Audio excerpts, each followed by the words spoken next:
Kembali Bapak Ibu Saudari-saudara umat beriman terkasih dalam Tuhan, salam sehat berlimpah berkat. Hari Selasa tanggal 5 September 2023, Sermagus CSSR mengajak saudari-saudara kembali merenungkan kutipan Injil Lukas bab 4 ayat 31 sampai 37. Dalam nama Bapa dan Putra dan Roh Kudus. Amin. Sekali peristiwa, Yesus pergi ke Kapernaum, sebuah kota di Galilea. Di situ ia mengajar pada hari-hari Sabat. Orang-orang takjub mendengar pengajarannya sebab perkataannya penuh kuasa. Di rumah ibadah itu ada orang yang kerasukan setan. Dia berteriak dengan suara keras, "Hai engkau Yesus orang Nazaret, apa urusanmu dengan kami? Engkau datang hendak membinasakan kami. Aku tahu siapa engkau. Engkaulah yang kudus dari Allah." Tapi Yesus menghardik dia, katanya, "Diam, keluarlah daripadanya." Maka setan menghempaskan orang itu ke tengah-tengah orang banyak, lalu keluar daripadanya dan sama sekali tidak menyakitinya. Semua orang takjub dan berkata satu sama lain, "Alangkah hebatnya perkataan ini." Dengan penuh wibawa dan kuasa dia memberi perintah kepada roh-roh jahat dan mereka pun keluar. Maka tersiarlah berita tentang Yesus kemana-mana di daerah itu. Demikianlah sabda Tuhan.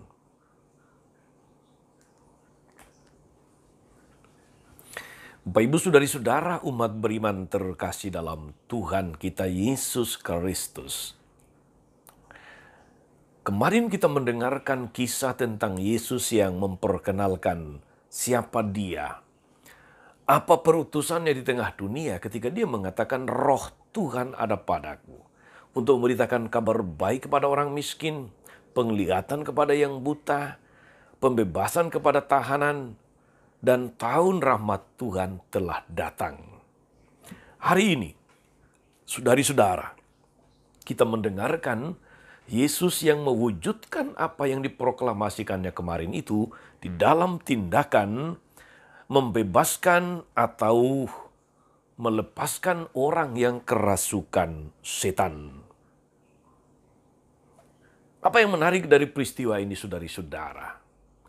Ternyata setan saja mengenal Tuhan. Bukan hanya mengenal Tuhan, tapi takut padanya. Artinya, di mana ada Tuhan tak mungkin ada setan. Di mana ada orang yang dikuasai oleh Tuhan tidak mungkin dikuasai oleh setan. Maka pertanyaannya saudara-saudari adalah, kalau setan saja mengenal Tuhan dan takut kepadanya, bagaimana dengan Anda anak-anak Tuhan? Bagaimana dengan Anda para pengikut Tuhan? Sudahkah Anda sungguh mengenal Dia? Yesus, orang Nazaret, Mesias Sang Juru Selamat itu. Saudari-saudara umat beriman terkasih dalam Tuhan kita Yesus Kristus. Dalam banyak peristiwa pengusiran setan oleh orang yang memang ditugaskan untuk mengusir setan atau eksorsis. Bapak Ibu Saudara-saudari jangan pernah berpikir bahwa hidup seorang eksorsis itu adalah hidup yang hebat, yang luar biasa, dan sebagainya. Karena seorang eksorsis, seorang pengusir setan adalah dia yang sungguh mempersiapkan diri rohani dan jasmani dengan luar biasa. Tidak mungkin dia dapat mengusir setan kalau dia memiliki dosa sekecil apapun. Tidak mungkin. Maka seorang eksorsis selalu melakukan ritual tobat, pengakuan dosa, puasa sebelum dia melakukan ritual pengusiran setan. Demikian juga saudara-saudari dengan ekaristi, dengan komuni kudus bagi seorang eksorsis. Itu adalah bekal rohaninya untuk mengusir setan. Karena dengan cara demikianlah maka Yesus bertahta di hati. Kuasa terang menguasai dirinya, menguasai hatinya. Mari kita lihat saudara-saudari, contoh yang terjadi dalam peristiwa Yesus mengusir setan. Setan itu selalu menggunakan dosa sekecil apapun sebagai pijakan untuk menguasai manusia. Seorang yang murni dari dosa pasti ditakuti setan. Seruan setan tentang siapa Yesus sebetulnya itu menjadi taktik bagi setan untuk menjerat sisi kemanusiaan Yesus. Andai saja atau sedikit saja Yesus tergoda, katakanlah menjadi bangga dengan gelarnya sebagai yang kudus dari Allah, maka setan sudah mempunyai dasar untuk melawan dia. Tetapi untungnya Yesus tidak bergeming sebagaimana kita dengar dalam Injil hari ini. Yesus justru menghardik dia, diam, keluar daripadanya. Saudari-saudara, umat beriman terkasih dalam Tuhan, apa inspirasi atau pesannya untuk kita?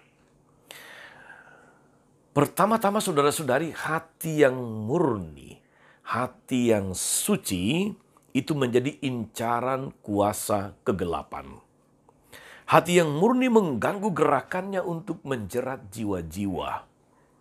Karena itu setan senantiasa mencari berbagai cara untuk menipu, untuk mencelakakan manusia.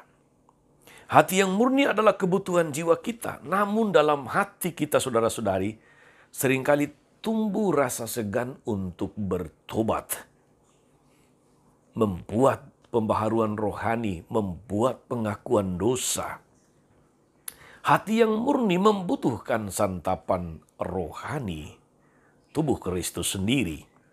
Tetapi betapa sering muncul kesangsian akan sakramen Maha Kudus.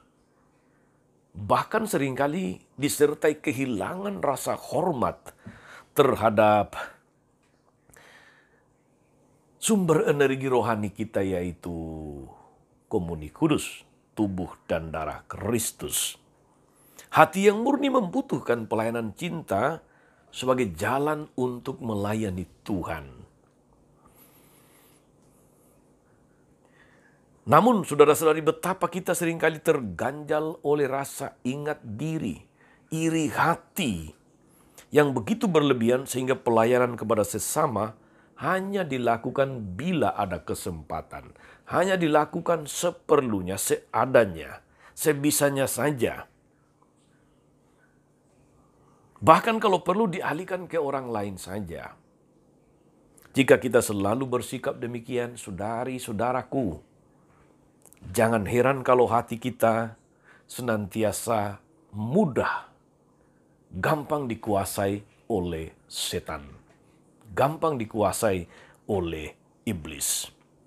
Mari kita bercermin kepada Yesus, Sang Junjungan kita.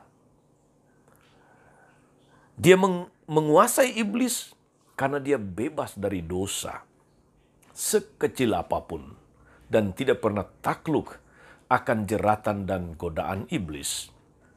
Kita pun akan mempunyai daya untuk mampu menolak iblis kalau kita terus-menerus menyadari kerapuhan kita, terus-menerus menyadari kedosaan kita, dan mohon ampun kepada Tuhan yang penuh kasih.